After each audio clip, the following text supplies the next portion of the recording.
नमस्कार। आइए देखते हैं यूकेरियोटिक और प्रोकैरियोटिक कोशिका में अंतर, जो कि परीक्षा की दृष्टिकोण से अति महत्वपूर्ण है। इसके पहले हम कोशिका यानी कि सेल और पार्ट ऑफ सेल पढ़ चुके हैं। साथ ही साथ कोशिका के प्रकार के विषय में भी चर्चा कर चुके हैं। हमने पढ़ा कोशिका दो प्रकार की होती हैं। कौन कौन सी? प्रोकैरियोटिक और यूकेरियोटिक सेल। अब यूकेरियोटिक सेल में प्लांट सेल और एनिमल सेल आती है।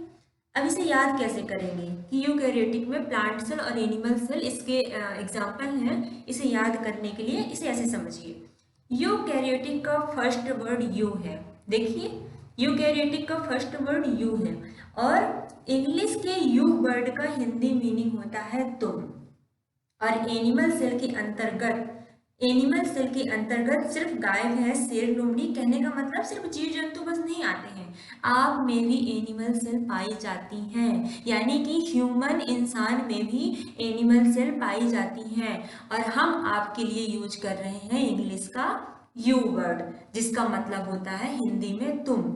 तो यूकैरियोटिक सेल में एनिमल और प्लांट सेल दोनों आती हैं, ऐसे याद रखना है इसे। बाकी जो बचे बैक्टीरिया और साइनोबैक्टीरिया, ये एग्जाम्पल है प्रोकैरियोटिक सेल के। चलिए आगे देखते हैं। यहाँ पे भी लिखा हुआ है two type of cell, prokaryotic और यूकैरियोटिक। प्रोकैरियोटिक में देखिए cell that lack a nucleus, जिसमें न्यूक्लियस नहीं होता, यानी कि केंद्रक जिसमें नहीं होता, केंद्रक की कमी होती है। और यूकैरियोटिक में देखिए cells that contain a nucleus, जिसमें केंद्रक होता है। यूकैरियोटिक सेल न्यूक्लियस को कंटेन करके रखती हैं। और एग्जाम्पल तो आप समझ ही गए कि प्रोकैरियोटिक का बैक्टीरिया, यूकैरियोटिक का प्लांट एंड एनिमल सेल है। अब यहाँ पे स्ट्रक्चर देखिए, बैक्टीरिया सेल का स्ट्रक्चर कैसा होता है आप यहाँ डायग्राम में देखिए। और यूकैरियोटिक में एनिमल सेल और प्लांट सेल आती हैं और इनका स्ट्रक्चर कैसे होता है डायग्राम से समझिए आप। इनमें मेन डिफरेंसेस क्या है, चलिए अब आगे देखते हैं। दोनों में मेन डिफरेंसेस क्या है, अंतर क्या है। तो देखिए यहाँ पे आप सेल मेम्ब्रेन और डीएनए, ये यूकैरियोटिक में और प्रोकैरियोटिक में दोनों में पाया जाता है, डीएनए और सेल मेम्ब्रेन। और न्यूक्लियस और ऑर्गेनेल्स ये सिर्फ यूकैरियोटिक में पाए जाते हैं। बाकी प्रोकैरियोटिक देखिए सिंपल होता है, बहुत ही सरल होता है इसका स्ट्रक्चर। यूकैरियोटिक कॉम्प्लेक्स होता है, यानी बहुत ही जटिल स्ट्रक्चर होता है इसका। प्रोकैरियोटिक में फ्यू ऑर्गेनेल्स, भाई बैक्टीरिया इतना छोटा सा है तो इसमें ऑर्गेनेल्स जो है वो बहुत कम पाए जाते हैं। और यूकैरियोटिक में बहुत सारे ऑर्गेनेल्स पाए जाते हैं, यानी इसके जो अंग है, अंगक है। ऑर्गेनेल्स मतलब राइबोसोम हो गया, एंडोप्लाज्मिक रेटिकुलम हो गया, लाइसोसोम हो गया, ये लॉट्स ऑर्गेनेल्स पाए जाते हैं किसमें? यूकैरियोटिक में। और प्रोकैरियोटिक में बहुत कम होते हैं। अब इसके आगे देखिए क्या कह रहा है, वेरी स्मॉल, मतलब बहुत ही छोटा होता है प्रोकैरियोटिक। बैक्टीरिया बहुत छोटा होता है और यूकैरियोटिक कॉम्प्लेक्स फॉर्म में होता है, इसलिए लार्जर होता है, बहुत बड़ा साइज का होता है। और आगे देखिए प्रोकैरियोटिक में क्या कह रहा है, डीएनए नॉट प्रोटेक्टेड। और यूकैरियोटिक में कह रहा है डीएनए प्रोटेक्टेड, लेकिन डीएनए दोनों में पाया जाता है। इसके आगे देखिए प्रोकैरियोटिक का एग्जांपल बैक्टीरिया, और यूकैरियोटिक में तो आपने पढ़ ही लिया कि एनिमल एंड प्लांट सेल दोनों आती हैं। चलिए अब यहाँ से आप मेन डिफरेंसेस देखिए। ये लूसेंट बुक का कटिंग है जो यहाँ पे मैंने लगाया है। इसमें से कोशिका भित्ति जो है, हमने ऑर्गेनेल्स की बात की थी ना, ये ऑर्गेनेल्स में ही ribosome, Golgi body, lysosome, DNA, सारी चीजें उसी में आती हैं। तो आप यहाँ पे देखिए कोशिका भित्ति लिखा हुआ है। तो कोशिका भित्ति जो है वो दोनों में पाई जाती है, प्रोकैरियोटिक में भी पाई जाती है और यूकैरियोटिक में भी पाई जाती है। लेकिन प्रोकैरियोटिक में प्रोटीन तथा कार्बोहाइड्रेट की बनी होती है, लेकिन जो यूकैरियोटिक है उसमें सेलुलोज की बनी होती है। अब यूकैरियोटिक में तो प्लांट सेल, एनिमल सेल दोनों आती हैं, लेकिन जो आपका एनिमल सेल है उसमें कोशिका भित्ति नहीं पाई जाती, सिर्फ पाई जाती है प्लांट सेल में। मैंने आपको कोशिका जब पढ़ाया था वहां पे बताया था कि प्लांट सेल में जो कोशिका भित्ति पाई जाती है वो बनी होती है सेल्यूलोज की। चलिए इसके आगे देखिए माइटोकॉन्ड्रिया।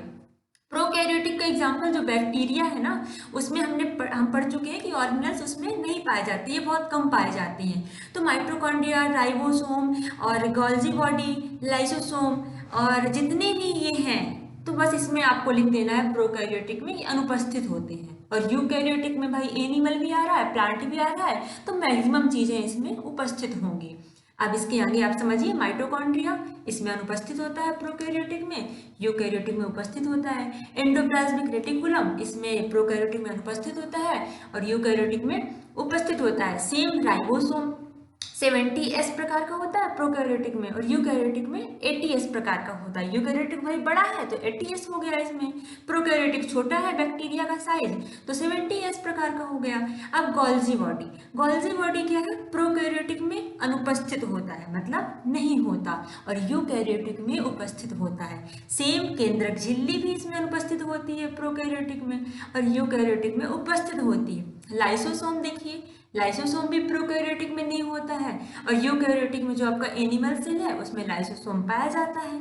डीएनए देखिए, डीएनए दोनों में पाया जाता है, मैंने इसके पहले एक डायग्राम में आपको बताया था, लेकिन प्रोकैरियोटिक में एकल सूत्र के रूप में होता है और जो यूकैरियोटिक सेल है उसमें पूर्ण विकसित एवं दोहरे सूत्र के रूप में होता है। हमने पढ़ा था सेल में डीएनए का डबल हेलिक्स मॉडल, तो वहां पे हमने दोहरे सूत्र के बारे में पढ़ा था, पूर्ण विकसित एवं दोहरे सूत्र के रूप में होती है।